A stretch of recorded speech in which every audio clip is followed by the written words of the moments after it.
Hi guys, very good evening to you all. My name is Utkarsh and welcome to the YouTube channel of Legal Edge by Top Rankers.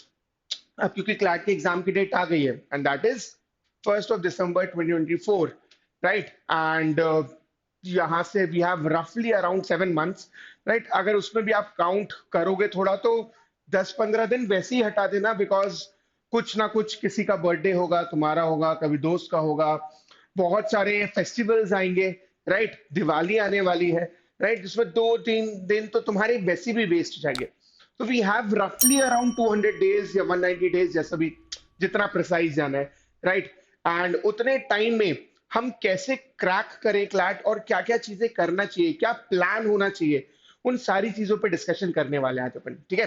तो अपना M होगा phase wise इसको tackle करना। अच्छा, this is for everyone जो अभी start करने वाला है, या लेट से किसी ने पिछले 1 महीने में, 1.5 महीने में स्टार्ट किया है प्रिपरेशन, वो भी इसको देख सकता है। एंड हेल्पफुल तो ऑब्वियसली सभी के लिए होगा, बस आप अपने में अपना अपना फेस देख सकते हो, ठीक है? So someone who starting is prep right now, right, उसके लिए अलग तरीके से काम करेगा, जिसको 1-2 महीना हो गया उसके लिए अलग तरीके से काम करेगा, बट यूजफुल सबके लिए होने वाला है। अच्छा, लिखने की जरूरत नहीं है। If you want just let me know in the comment box, and आपको इसकी पीडीएफ मिल जाएगी on the main Telegram channel of legal edge, right? वहां पर मिल जाएगी। बट हाँ, जब तक ये वीडियो चल रहा है, इसको प्लीज बहुत ध्यान से सुनना और सब चीजें समझना। अगर कोई भी ऐसी चीज है जो समझ में नहीं आए किसी भी वजह से, just let me know in the comment box, I will definitely reply to the comment या जो भी क्वेरी है, ठीक है? तो अगले 20-25-30 मिनट जितने भी टाइम का वीडियो है, बहुत ध्यान से, बहुत सीरियसली इसको देखना, ठीक है? तो अपन जो है ना, अपनी पढ़ाई को फेजेस में बांट लेते हैं, राइट? सो अभी अपने अपन मई में है, ठीक है? फर्स्ट वीक ऑफ मई में है, राइट? हमारे पास अराउंड 200 डेज है। अब यहां से अपन कैसे फेजेस में जाएं, किस तरीके से प्रेप करें, उस पर डिस्कशन करते हैं, राइट? सो सबसे पहला फेज, इसको मैंने 3 फेजेस में डिवाइड किया और सबका अपना अपना लॉजिक है, दैट आई विल एक्सप्लेन। तो very first phase is from May to July, ठीक है? मतलब आज से लेकर जुलाई एंड तक क्या फेज होगा। अब क्योंकि ये हमारा फर्स्ट फेज है, हमारा सबसे इनिशियल फेज है, यहाँ पर हमारा ज्यादा फोकस रहेगा कॉन्सेप्ट बिल्डिंग में, बेस बनाने में, राइट? जैसे होता है ना, कोई भी घर में जो बेस वर्क होता है उसमें थोड़ा ज्यादा टाइम लगता है, आप उसको बहुत ध्यान से करते हो, कहीं पर भी कोई गड़बड़ी ना हो, अदरवाइज पूरा घर ढह जाएगा। वैसे ही हमारी प्रिपरेशन में बेस वर्क बहुत इंपॉर्टेंट होगा, राइट? हर सब्जेक्ट के कॉन्सेप्ट्स मुझे आए, जितना क्लास में पढ़ाया जा रहा है वो मुझे बने, एंड उसके मैं कुछ क्वेश्चंस भी प्रैक्टिस करता जाऊं, ठीक है? अब जब सेकंड फेज में आएंगे, अच्छा, फर्स्ट फेज में आओगे तो तुम्हारा जीके भी बहुत रिलेवेंट हो जाएगा। Yes, because I am saying this for all the students जिन्होंने ये तो अभी स्टार्ट करने वाले हैं, या अभी जस्ट स्टार्ट किया है, 1-2 महीने हुए हैं। तुम सबका जीके का एक बैकलॉग नाम की चीज होती है, बहुत बड़ा पहाड़ होता है ये, जिसको तुम्हें पार करना होगा, राइट? जीके को बैकलॉग होगा, वो सारी चीजें कवर करनी होंगी, बेसिक्स करने होंगे। जब अपन सेकंड फेज में जाएंगे तो आर एम शुड बी कि जो भी मैंने बेस बनाया है, जो भी मैंने बेस बनाया है उसमें मोमेंटम बने, राइट? दैट इज कि मैं क्वेश्चन ज्यादा प्रैक्टिस करूं, जो मेरी वीक एरियाज है उस पर ज्यादा काम करूं। And finally the third one, जहां पर एकदम ही द एंड गेम रहेगा, राइट? कि जो हमारी प्रॉब्लम्स हैं, जो हमारा जीके का रिवीजन है, वो फटाफट हो। जो पर्टिकुलर टॉपिक्स है, जो पर्टिकुलर सेक्शंस हमारा गड़बड़ करा रहे हैं स्कोर, हम उस पर ज्यादा ध्यान दें। अगर हमें मैथ्स में कुछ गड़बड़ लग रही है तो वो हम करते जाएं। जो हमारा कॉन्सेप्ट है, एक बार वो भी चेक कर लेना कि यार कहीं पर कुछ गड़बड़ तो नहीं है, ठीक है? तो ये बहुत बेसिक बेसिक चीजें, बट हाँ, इस पे ध्यान देना बहुत जरूरी है। तो इनको अपन ने 3 फेजेस में डिवाइड किया है। फेज 1 मई टू जुलाई, फेज 2 अगस्त टू सितंबर, एंड फेज 3 होगा अक्टूबर से लेकर क्लैट तक, बेसिकली नवंबर एंड बोल सकते हो। 1 दिसंबर को तुम्हारा क्लैट है। एंड जीके कब तक का पढ़ना है, न्यूज़पेपर कब तक पढ़ना चाहिए, उन सारी चीजों पे भी बात होगी, ठीक है? So now let's start with phase 1।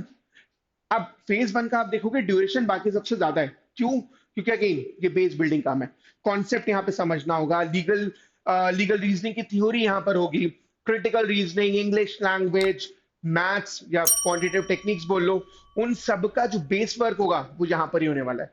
अगर यहाँ गड़बड़ हुई तो क्वेश्चंस में 2 ऑप्शन में कंफ्यूज हो रहे हैं, पैसेज समझ में नहीं आया, ये कंटीजेंट कॉन्ट्रैक्ट क्या होता है, ये इंडेमनिटी क्या होता है, राइट? उन सारी चीजों में गड़बड़ होगी, इसलिए यहां पर ज्यादा टाइम दिया जाएगा। So you have to focus on theory of each subject. ठीक है। अच्छा, जिन्हों को 1-2 महीना हो गया है, प्लीज ये तुम्हारे चेक बॉक्सेस है, क्या ये अपन को आता है? तो थ्योरी ऑफ एवरी सब्जेक्ट, तो क्लास में जितना पढ़ाया जा रहा है, सो लेट्स से मेरे दिन में 2 क्लासेस होती है या 3 क्लासेस होती है, एक क्लास होती है, जैसा भी है, राइट, वो सारी क्लासेस मुझे आती है कि नहीं? कहीं ऐसा तो नहीं कि वहां पर कुछ गड़बड़ है? तो लेट्स से आज मुझे क्लास में पढ़ाया गया फ्री कंसेंट के बारे में, free consent under Indian contracts act. तो क्या मुझे वो सब सारी चीजें समझ में आई? क्या मुझे पता है कोवर्जन क्या होता है, अंडू इन्फ्लुएंस क्या होता है, फ्रॉड क्या होता है, मिसरिप्रेजेंटेशन क्या होता है, राइट? वहीं पर मान लो आज कोई अजम्पशन बेस्ड प्रैक्टिस शीट कराई गई सीआर में, राइट? क्या मुझे वो सारी चीजें आई? क्या मुझे वो सारे कॉन्सेप्ट्स आए? कहीं कुछ प्रॉब्लम तो नहीं है? अगर लफड़ा है, अगर कुछ भी गड़बड़ है, I should ask that doubt जितने जल्दी हो सके, उतने जल्दी फ्रॉम द फैकल्टी, राइट? जितने जल्दी हो सके पूछो और समझो। जितना लेट करोगे उतना पंगा होता जाएगा, उतनी गड़बड़ बड़ी होती जाएगी, एंड देन फिर बाद में वो बहुत बड़ी प्रॉब्लम क्रिएट करेगा, राइट? तो एंश्योर कि अगर दिख रहा है कुछ गड़बड़ हो रही है, कुछ प्रॉब्लम हो रही है, फटाफट से उसको सॉल्व करें, ठीक है? So you have to focus on theory of each subject. Now, जो लोग स्टार्ट कर रहे हैं या जो लोग अभी बीच में भी, reading must be your priority, ठीक है? बिकॉज हमें पता है कि यार आउट ऑफ 120 अराउंड 80 मार्क्स हमारी रीडिंग की है, इंग्लिश, लीगल, लॉजिक। ये 3 सेक्शंस रीडिंग बेस्ड है, रीडिंग की आदत डालें और रीडिंग इंटेंसिव चीजें करें। तो at least 1 hour of reading is mandatory for each one of you जिनकी इंग्लिश थोड़ी सी गड़बड़ है। इसको देखो, सिंपल से पैरामीटर बता रहा हूं, अगर तुम्हें लग रहा है ना तुम्हारी इंग्लिश ओके ओके मतलब वो खराब है, ऐसा मान लेना चाहिए, ठीक है? Just to be sure, right, just to be on the safer side, ठीक है? प्लस एक और तरीका ये कि पिछले 3 मॉक का अपना स्कोर देखना, इंग्लिश और सीआर में, ठीक है? इंग्लिश और सीआर में अगर तुम्हारा स्कोर पिछले 3 मॉक का एवरेज 30 से कम ही रहता है, ठीक है, 30 से कम ही आ रहा है, तो यार मान के चलो we need to work on our English skills, we need to work on our reading skills and comprehension skills, ठीक है? क्यों? क्योंकि यार हम चाहते हैं कि एग्जाम के दिन हमारे 30 नहीं, हमारा 40 के आसपास का रेंज हो, ठीक है? जितने ज्यादा हो सके उतने ज्यादा नंबर लाएं, फाइन, एंड उसी पे काम करना अपन को, ठीक है? तो reading has to be a priority. You have to read, spend 2 hours on diverse reading. ये स्टार्टिंग से करोगे बेटर रहेगा। बाद में क्या होता है, अगर आप सोचोगे कि इसको आप अक्टूबर नवंबर में करोगे, वहां पर ऑलरेडी इतना लोड होगा, वहां पे ऑलरेडी इतना प्रेशर होगा, वहां पे ऑलरेडी इतनी सारी चीजें करने की होगी कि this will be the last thing you will be doing. तो अगर ये स्टार्टिंग से करोगे, आदत हो जाएगी, रीडिंग हैबिट डेवलप हो जाएगी, एंड फिर अगर अक्टूबर नवंबर में नहीं भी किया तो भी चल जाएगा, बिकॉज तब तक हमारी इंग्लिश, तब तक हमारी रीडिंग स्किल्स ऑलरेडी इंप्रूव हो चुकी होगी, ठीक है? Next is you have to be very very super serious about mocks. कोई भी मॉक मत छोड़ना। मॉक पे अपन थोड़ा और डिस्कशन बाद में भी करेंगे, बट हाँ, मॉक बिल्कुल भी मत छोड़ना आपसे, because now you have a date, right? You have around 200 days, मोटा मोटा, ठीक है? अब इसमें बहुत सारे मॉक्स तुम दोगे ऑलरेडी, 30 40 50 मॉक्स डिपेंडिंग अपॉन आप कहां पर हो, आप उतने मॉक्स दोगे। उनका एनालिसिस, तो मॉक देना एक चीज है, you have to do mock analysis, and इसमें अच्छे खासा टाइम स्पेंड करो, 2 घंटा, 3 घंटा, 4 घंटा। स्टार्टिंग में इवन पॉसिबल है कि आप 4 आवर्स दे रहे हो for mock analysis, but this will be super duper useful. आपने अगर मॉक एनालिसिस 2 महीने बहुत अच्छे से किया ना, आपको डिफरेंस समझ में आने लगेगा। जो अपन गलतियां करते हैं, जो अपन तुक्के मारते रहते हैं, वो सारी चीजें इंप्रूव हो जाएंगी, ठीक है? तो ये एक ऐसा इन्वेस्टमेंट है जो क्लैट के दिन तुम्हें बहुत ज्यादा काम आएगा। इवन क्लैट के पहले तुम्हें रियलाइज होगा कि तुम कितने इंप्रूव हो गए हो, और वहीं अगर तुमने नहीं किया, बहुत मुश्किल हो जाएगी, बहुत ज्यादा मुश्किल हो जाएगी। तो प्लीज इंश्योर कि अपन मॉक दें सुपर सीरियस, एंड उसका एनालिसिस और ज्यादा सीरियसली करें। कहाँ गड़बड़ चल रही है, कितनी गड़बड़ है, कैसे सुधारें, कैसे इंप्रूव करें, क्या डाउट्स हैं, वो सारी चीजें बहुत काम आने वाली है, ठीक है? And then you have to start with QT prep. अच्छा, मैथ्स प्रेप के लिए या क्यूटी प्रेप के लिए सिंपल सा तरीका ये रखो यार, बहुत सिंपल है। जो भी तुम्हारी क्लास हो रही है, ठीक है, जब भी क्लास हो रही है, फॉर एग्जाम्पल परसेंटेज की, रेशियो, प्रोपोर्शन, जो भी टॉपिक है, तुम्हें वो समझ में आना चाहिए थ्योरी, तुम्हें इसके क्वेश्चंस प्रैक्टिस करते बनने चाहिए। That's it, that's it. इतना करना है, क्लास में जो पढ़ाया उतना आना चाहिए, बहुत अच्छे से आना चाहिए। और अगर मुझे आज पढ़ाया गया तो मैं आज ही क्वेश्चन सॉल्व कर लूं, और अच्छा रहेगा। क्लास के बाद जितने जल्दी सॉल्व करो उतना बढ़िया है, ठीक है? बट हाँ ऑब्वियसली सेम क्वेश्चंस मत कर लेना जो ऑलरेडी क्लास में हुए, वो तो बन ही जाएंगे। उसके अलावा कहीं और से क्वेश्चंस प्रैक्टिस कर लेना, बन जाएगा। वो बनने लगेगा, कॉन्फिडेंस आएगा। मैथ्स इज समथिंग, या क्यूटी बोल सकते हैं, इज समथिंग जो कॉन्फिडेंस पे चलता है। ठीक है, कॉन्फिडेंस रहेगा, क्रैक कर लोगे, बन जाएगा। और अगर तुम्हें नहीं बनेगा तो मान के चलना 95% 99% लोगों को नहीं बनेगा। इतना कॉन्फिडेंस खुद में होना काफी है। वो तब होगा जब हमने क्वेश्चंस प्रैक्टिस किए हो, क्वेश्चन सही जा रहे हो, हमारे डाउट्स नहीं हो, और जितने भी डाउट्स हैं, जो भी कॉन्सेप्ट्स हैं, वो हमने समझ लिए हैं। ठीक है, and then I am assuming कि लेट्स आपने जब भी प्रिपरेशन चालू की हो, मार्च में, अप्रैल में, मई में, जब भी चालू की है, थोड़ा बहुत आपका बैकलॉग रह गया होगा, ये पक्की बात है। तो इसको भी कवर करना for all the early students. Simple सी एडवाइस है, बस इतना कर लेना कि सिर्फ जीके फिएस्टा के जो टॉपिक्स आते हैं ना, सिर्फ उतने कर लो।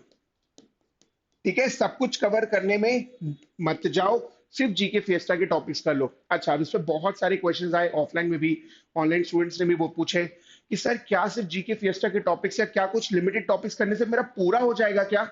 नहीं, बट एक चीज ध्यान रखना, जीके हो गया या करंट अफेयर्स हो गया, वो कभी 100% नहीं होता है। तुमने अगर आज से लेकर क्लैट तक कुछ भी नहीं पढ़ा और सिर्फ करंट अफेयर्स पढ़ा ना, तो भी हो सकता है तुम 100% क्लैट मतलब करंट अफेयर्स कवर ना कर पाओ।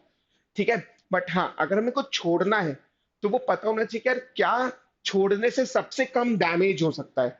ठीक है, तो ये सुपर डुपर इंपॉर्टेंट टॉपिक्स हैं, इनको कर लो, सफिशिएंट होगा अभी तक के लिए। ठीक है, तो आज से लेकर पहले तक में जितने जीके फिएस्टा के टॉपिक्स आए हैं, उतना मैं बहुत अच्छे से कर लूं, और अब से तो कुछ बैकलॉग होगा नहीं, ऐसा ध्यान रखना। ठीक है, तो जीके का बैकलॉग कंप्लीट करना है, क्यूटी की प्रिपरेशन स्टार्ट कर देनी है, क्लासेस देखना है, कॉन्सेप्ट्स करना है, मॉक्स के लिए you have to be super regular, super serious with the mock analysis. Reading चालू कर देनी है, डाइवर्स रीडिंग। अब इसके लिए पीरियोडिकल यूज कर सकता हूँ, वीकली वीकली करना ही करना है, राइट? मतलब कुछ ना कुछ कवर करते रहना है, एंड रीडिंग स्किल्स पे काम करना ही है, एंड जो भी पढ़ाया जा रहा है उसकी थ्योरी पे बहुत ज्यादा टाइम बहुत अच्छे से देना ही पड़ेगा। Now with the second phase जो होगा अगस्त और सितंबर में, राइट? अब इसमें हम कुछ ही चीजों में आगे बढ़ेंगे, दैट इज कि अब देखो, पहले पहले फेज में ऐसा नहीं कि मैंने कुछ क्वेश्चंस लगाए, मैंने बेसिक बेसिक क्वेश्चंस लगाए। तो अगर मुझे कॉन्ट्रैक्ट्स पढ़ा गया, मैंने कॉन्ट्रैक्ट्स के क्वेश्चंस लगाए, राइट? मैंने टॉर्च के लगाए, मैंने क्रिमिनल लॉ के लगाए, मैंने अजम्पशन की शीट कर ली, ठीक है, मैंने पैसेज बेस कर लिया, मैंने पैराग्राफ बेस कर लिया, जो भी है, ठीक है, मैंने आरसी टोन्स की शीट कर ली, वो सब किया। अब इसके बाद अलग अलग एलओडी के क्वेश्चंस करने की आदत डालो। ठीक है, वो इजी भी हो सकते हैं, वो मीडियम मॉडरेट भी हो सकते हैं, वो टफ भी हो सकते हैं, और कोशिश करना वो मॉडरेट और हार्ड लेवल के ज्यादा हो, क्योंकि अगर वो बन गया तो इजी तो तुम नींद में भी कर लोगे, राइट? तो कोशिश करना कि इस पे हम ध्यान दें, and you practice a lot of questions of obviously different subjects of all the subjects with varying LODs, right? यहाँ पर अलग अलग टाइप की LOD हो और हमें वो बनने लगे। Next, two hours for mock analysis, जो हमारा मॉक एनालिसिस चल रहा था उसको कंटिन्यू रखना है, वो तो कहीं जाना ही नहीं चाहिए। जीके रिवीजन चालू होगा, तो आई एम अज्यूमिंग कि मई जून जुलाई में सारा बैकलॉग कंप्लीट हो चुका है, एक आध बार हमने पूरा पढ़ भी लिया है। अब यहाँ से रिवाइज करते रहना। तो जो आगे होता जा रहा है वो तो हम पढ़ ही रहे हैं ऑब्वियसली, जो अगस्त में होगा वो सितंबर में होगा, वो तो हम पढ़ ही रहे हैं। बट मैं जनवरी भी पढ़ रहा हूँ, मैं फेब भी पढ़ रहा हूँ, मैं मार्च अप्रैल मई जून जुलाई भी पढ़ रहा हूँ, ये जरूरी होगा। क्योंकि यहाँ पर प्रॉब्लम क्या होती है, इस फेज में हम आगे का पढ़ते जा रहे हैं, पीछे पे ध्यान नहीं दे रहे, जो हो गया ना उस पे ध्यान नहीं जा रहा है, उसका रिवीजन नहीं हो रहा है। तो एक कहावत नहीं है, आगे पार्ट पीछे सपाट, वो होने लगेगा। तो प्लीज इंश्योर कि जब मैं जीके पढ़ रहा हूँ, कुछ टाइम मैंने आगे वाले टाइम के लिए रखा है, जो मतलब जो जो रोज में हो रहा है वो करंट अफेयर्स, प्लस कुछ टाइम डेली का, या लेट्स से वीक में 2 दिन या 3 दिन मैं डेफिनेटली पुराना भी रिवाइज कर रहा हूँ। ठीक है, what I usually suggest is कि सैटरडे तुमने जितना भी अभी तक करंट अफेयर्स किया है, सब पूरा अच्छे से रिवाइज करो। ये अभी से चालू होता है, अगर तुमने अभी से चालू नहीं किया तो बाद में ये बैकलॉग बहुत ज्यादा हो जाएगा रिवीजन का भी। अब फिर क्या होगा, एक cycle of revision in itself would take around 1 month, जो कि होना नहीं चाहिए। कोशिश करो कि एक हफ्ते में हो जाए, और वो कब होगा, जब हमने अभी से रिवाइज करना चालू किया है। जो मैं पढ़ रहा हूँ वो तो मैं पढ़ ही रहा हूँ, और जो मैंने पहले पढ़ा है उसको मैं रिवाइज भी करते जा रहा हूँ। ठीक है, अभी कम टाइम लेगा, जब अगस्त सितंबर में आ जाओगे तो बहुत टाइम लेगा, तो थोड़ा टाइम रिवीजन को भी डिवोट करना है। देन वीकेस्ट टू सेक्शंस या वीकेस्ट टू एरियाज बोलो या टॉपिक्स बोल लो, उस पे हमें 60% ऑफ द टाइम देना है। अब सवाल मन में ये आना चाहिए कि सर ये weak areas, weak sections, weak topics कैसे जानिएगा? वो आएगा आपका मॉक एनालिसिस से। तो जब हम मॉक एनालिसिस करेंगे तो हमें समझ में आएगा कि कौन से दो सेक्शंस हैं जो हमारे गड़बड़ चल रहे हैं, जहां पर नंबर नहीं आ रहा, जहां पे पंगा हो रहा है, एंड उन टॉपिक्स को हमें इंप्रूव करना है with the help of practice, with the help of concepts, with the help of doubt clearing sessions। ठीक है, नाउ देखो, अब देखो, one mock per week is sufficient, but हाँ, फ्रॉम सितंबर ऑनवर्ड्स आप 2 मॉक पर वीक पे भी जा सकते हो, जहां पर ऑब्वियसली ऐसा हो सकता है कि एक मॉक मैंने क्लैट कर दिया, एक मॉक मैंने एलिट कर दिया, because a lot of you might also target elite examination. अब इसकी डेट नहीं आई है, बट हाँ होगा ऐसा, और ऐसा तो होना ही चाहिए फ्रॉम सितंबर ऑनवर्ड्स कि जो भी क्लैट देना चाहता है, बिकॉज मोटा मोटा डेट वही होगा, दिसंबर 1 में आपका क्लैट का एग्जाम है, हो सकता है उसके एक वीक बाद, एक वीक पहले एलेट हो जाए। अब वो हमें एग्जैक्ट डेट पता नहीं क्योंकि अभी आई नहीं है, बट हाँ वो हो जाएगा। ठीक है, तो आप एलेट का भी एक आध मॉक या एटलीस्ट 2 मॉक पर मंथ दे ही रहे हो, ये बहुत जरूरी हो जाएगा। ठीक है, तो फ्रॉम सितंबर ऑनवर्ड्स आप वीक में 2 मॉक के लिए भी जा सकते हो। ठीक है, now comes the third stage and the final one, the end game, and super duper important, that is अक्टूबर से लेकर क्लैट का बेसिकली नवंबर एंड बोल सकते हो, 30 नवंबर बोल सकते हो। अब यहाँ पे देखो, again we are practising questions of different subjects with varying LODs. तो जो पहले था वही चलते जा रहा है, वही करते जा रहे हैं। तो ये हो गया मिक्स्ड बैग, जहां पर सारे टॉपिक्स इरिस्पेक्टिव ऑफ मुझे आता है मुझे नहीं आता है, मैं प्रैक्टिस करता जाऊंगा। Practice will be mandatory, right? और जब भी प्रैक्टिस करो, please ensure that you are practicing at least for 1.5 hours या एटलीस्ट 90 मिनट्स, सेम ही चीज है। ठीक है, कम से कम 90 मिनट प्रैक्टिस करो, बिकॉज होता क्या है, हमारी आदत है कि हम शॉर्ट बर्स्ट में पढ़ते हैं, 30 मिनट्स की प्रैक्टिस करते हैं, फिर ब्रेक लेते हैं आधे घंटे का, फिर हम 30 मिनट प्रैक्टिस करते हैं। क्लैट एग्जाम में 2 घंटा लगातार पढ़ना है और पढ़ते ही रहना है। वो आदत तब तक डेवलप नहीं होगी जब तक हम घर में इस चीज की मिनिमम आदत नहीं डालते। तो फ्रॉम अक्टूबर ऑनवर्ड्स या इवन उसके पहले भी जब भी आप प्रैक्टिस करो, जब भी आप पढ़ने बैठो, कोशिश करो 90 मिनट्स मिनिमम है, जिसको आप अगले 1-2 महीने में थोड़ा और बढ़ाकर 120 मिनट्स ले जाना।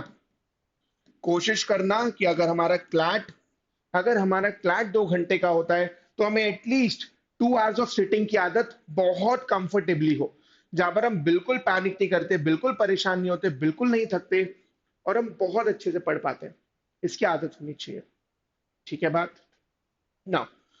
डिफरेंट एलओडी प्रैक्टिस करते जा रहे हैं। Newspaper reading should only be till 15 नवंबर। इसके बाद कुछ नहीं होगा, पेपर वेपर बन चुका होगा, करंट अफेयर्स इसके बाद का इरेलीवेंट हो जाएगा, राइट? अपन ने जो सिर्फ पढ़ लिया है उसी को रिवाइज करते रहना है। न्यूज़पेपर अगर तुम 15 नवंबर तक पढ़ रहे हो, मोर देन सफिशिएंट, क्योंकि यहाँ न्यूज़पेपर का जो एक्चुअल पर्पस था that was to improve reading skills, जो इंप्रूव होनी थी वो हो जाएगी इस डेट तक। आखिरी के 15 दिन में हम कुछ बहुत तोड़फोड़ नहीं कर पाएंगे। ठीक है, तो रफली 15 नवंबर तक पढ़ना is more than sufficient newspaper. ठीक है, revising GK for 2-3 hours, even ये मिनिमम है। ठीक है, इसके ऊपर भी जा सकता है, बिकॉज अब अक्टूबर नवंबर में you will be giving at least 50% time of your prep to GK, है ना? तो फ्रॉम मई, जून, जुलाई, अगस्त, सितंबर हम बहुत ज्यादा ध्यान देंगे इंग्लिश, लीगल, लॉजिक, मैथ्स में। क्यों? क्योंकि बाद में ना आखिरी के 1-2 महीने में जीके हमारा आधा टाइम ले जाएगा रिवीजन में, क्योंकि बहुत ज्यादा हो जाएगा।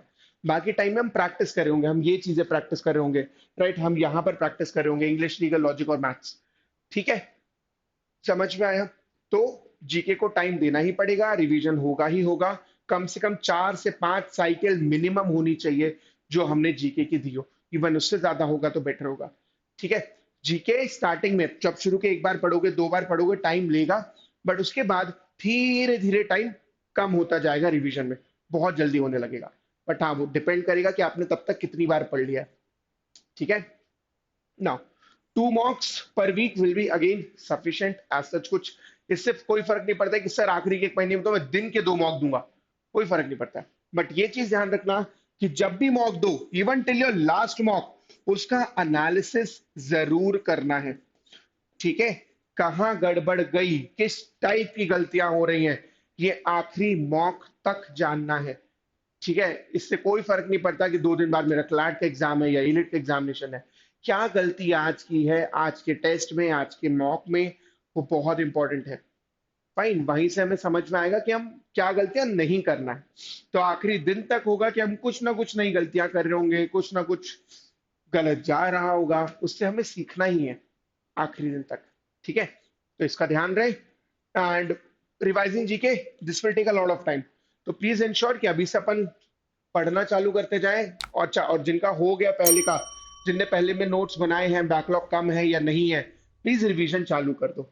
अभी से रिवीजन चालू करोगे, 3-4 साइकिल अभी रिपीट कर लोगे, बाद में टाइम बिल्कुल नहीं लगेगा, बहुत जल्दी जल्दी होता जाएगा। तो इस चीज का ध्यान रखना। Now with this we're done with all the 3 stages. Now some of the commonly asked questions जो बच्चों का कुछ कुछ इशू रहता है, जो नहीं समझ में आता है या क्या करना चाहिए, वो है। Fine, the very first question, ये इवन 2-3 महीने पहले भी चल रहा था, आज भी चलता है कि सर आज से मॉक दूं या अभी 2 महीने रुक जाऊं, मतलब अगस्त से दे देता हूँ ना, सितंबर से देता हूँ। बिल्कुल नहीं, अगर आज मॉक है, आज से देना चालू कर दो। देयर इज नो लॉजिक कि मैं 2 महीने बाद मॉक दूंगा। मॉक को पढ़ाई से रिलेट मत करना, दोनों अलग अलग चीजें हैं। तो जब सिलेबस कंप्लीट होगा तब मॉक देना चालू करूंगा, इसमें उस बात पे कोई लॉजिक नहीं है। प्लीज इंश्योर कि मॉक आप अभी से ही देना चालू कर दो, इवन दो आप आज दिन से अपनी प्रिपरेशन चालू कर रहे हो, डजेंट मैटर। मॉक जब होगा, जो मेरे शेड्यूल में है, मिनिमम वो मॉक मुझे देना ही देना है। ठीक है, बात का ध्यान रहे। Next, books versus magazine. यार अब बिकॉज वी हैव एंटर्ड मई, जब ये क्वेश्चन अगर कोई दिसंबर या जैन में पूछता तो भी मैं शायद बोलता कि ठीक है बुक्स के लिए जा सकते हैं, बट अब प्लीज बुक्स मत करना, बिकॉज एक तो उसमें एक ही पर्टिकुलर टॉपिक पढ़ रहोगे, दूसरा वो जनरली आप बुक उसी चीज की उठाते हो, वही पढ़ते हो जिसमें इंटरेस्ट है, और जिसमें इंटरेस्ट होता है ना वो आप वैसे भी पढ़ लोगे। तो फॉर एग्जाम्पल मुझे स्पोर्ट्स में बहुत इंटरेस्ट है, या लेट्स से स्टॉक मार्केट में बहुत इंटरेस्ट है, मुझे वैसे भी वो बन जाएगा, मुझे इंटरेस्ट आता है मैं पढ़ लूंगा।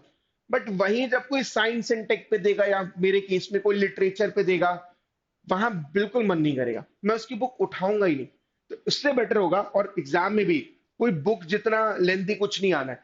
ठीक है, हार्डली 400-500 वर्ड का पैसेज आएगा, वो मेरा मैगजीन से भी हो जाएगा, जहां पे मैं अलग अलग जॉनरा के आर्टिकल्स पढ़ लूंगा। तो बुक मत करो, मैगजीन्स कर लो, जहां पर आप अलग अलग टाइप की चीजें, अलग अलग टाइप के आर्टिकल्स पढ़ रहे हैं, अलग अलग जॉनरास के आर्टिकल्स पढ़ रहे हैं। Right, now the last question, अब क्या करूं सर, क्या एक्यूरेसी पे जाऊं कि अटेम्प्ट्स पे जाऊं? For anyone who has been preparing for let's से 4-5 मंथ्स, या जिसने जनवरी से स्टार्ट कर दी थी, you should go for at least 90 attempts, ये तो मिनिमम होना चाहिए। इतना तो करो ही करो। अब इसमें कितना सही जा रहा है, कितना गलत जा रहा है, वो देखा जाएगा। जो स्टार्ट कर रहे हैं अपनी प्रिपरेशन, मे बी जिनको 15-20 दिन हुआ, 1 महीना हुआ है, या जो आप स्टार्ट करने वाला है, maybe you can as of now go with accuracy, कि भली मैं 60 क्वेश्चंस करूं बट 60 में ज्यादा से ज्यादा सही हो, ऐसा कुछ देख सकते हो। फाइन, बट कोशिश करो कि बाय योर सेकेंड फेज के एंड तक हम 100+ अटेम्प्ट्स में बहुत कंफर्टेबल है। Because anyone who has given CLAT 2024, एक तो पेपर बहुत इजी था, प्लस पहले से सोच के मत जाना कि मुझे इतना ही अटेम्प्ट करना है। जैसा पेपर आएगा, जितना इजी आएगा, मॉडरेट आएगा, उसके हिसाब से अटेम्प्ट होगा। समझ में आ रहा है, इजी आ रहा है, 115 ऊपर अटेम्प्ट जाना भी कोई प्रॉब्लम नहीं है। समझ में आ रहा है, मॉडरेट आ रहा है, 110 attempt is also very good attempt. तो हमें जैसी पिच है, जैसा मैच है, जैसा क्वेश्चन है, उस हिसाब से खेलना होता है, पहले से डिसाइड नहीं करके जाना होता है कि हम क्या करने वाले। ठीक है, तो एज ऑफ नाउ अगर कोई स्टार्ट कर रहा है अपनी preparation, may be you can go for accuracy, कि एटलीस्ट मैं 60-70 क्वेश्चंस करूं। अब उसमें देखते हैं कितने ज्यादा सही हो सकते हैं। ठीक है, anyone who has been preparing for more than 1 month, कोशिश करो आप 90 अटेम्प्ट्स के आसपास जाओ। And by your second phase, starting जो सेकेंड फेज जो कि अगस्त और सितंबर का होगा, आप 100+ अटेम्प्ट्स में कंफर्टेबल हो जाओ। वो धीरे धीरे बढ़ेगा, ग्रेजुअली जब आप क्वेश्चंस करोगे, ग्रेजुअली जब कॉन्फिडेंस आएगा, अपने आप अटेम्प्ट्स बढ़ जाएंगे। उस पर जबरदस्ती मत करना कि मुझे अटेम्प्ट्स बढ़ाना ही बढ़ाना है, चाहे कुछ भी हो जाए। अब उसमें होगा क्या, आप गलत ज्यादा कर दोगे। मैंने 100 अटेम्प्ट किए, मेरे 40 क्वेश्चन सही है, 16 करेक्ट है, ज्यादा गड़बड़ है। बेटर है कि मैं 80 अटेम्प्ट करूं, बट 80 अटेम्प्ट में से एटलीस्ट 60 सही हो। वहां पे एक्यूरेसी बहुत इंपॉर्टेंट हो जाएगी। तो भी आप देखोगे your score would be somewhere around 55, और ऐसे में आएगा 25। राइट, बहुत डिफरेंस है। कोशिश करो कि एक्यूरेसी भी रहे और अटेम्प्ट्स भी धीरे धीरे धीरे हम बढ़ाते जाएं। बट हाँ, एक टाइम लिमिट होना चाहिए जब हमारे इतने अटेम्प्ट्स होने ही लगे।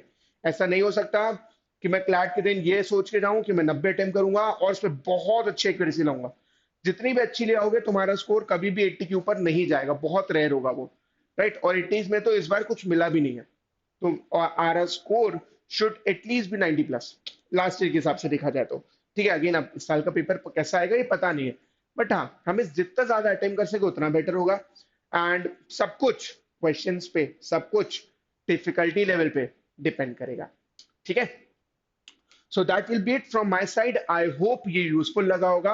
अगर सेशन अच्छा लगा हो तो प्लीज लाइक बटन प्रेस करना, एंड मतलब लाइक करना सेशन को। एंड अगर अभी तक सब्सक्राइब नहीं किया है चैनल को, प्लीज सब्सक्राइब कर लो, अपने फ्रेंड्स के साथ शेयर करो। बहुत सारी पढ़ाई, बहुत सारे यूजफुल वीडियोस, प्रैक्टिस सेशन, सब कुछ आने वाले अगले कुछ टाइम में। So thank you so much, stay safe and bye.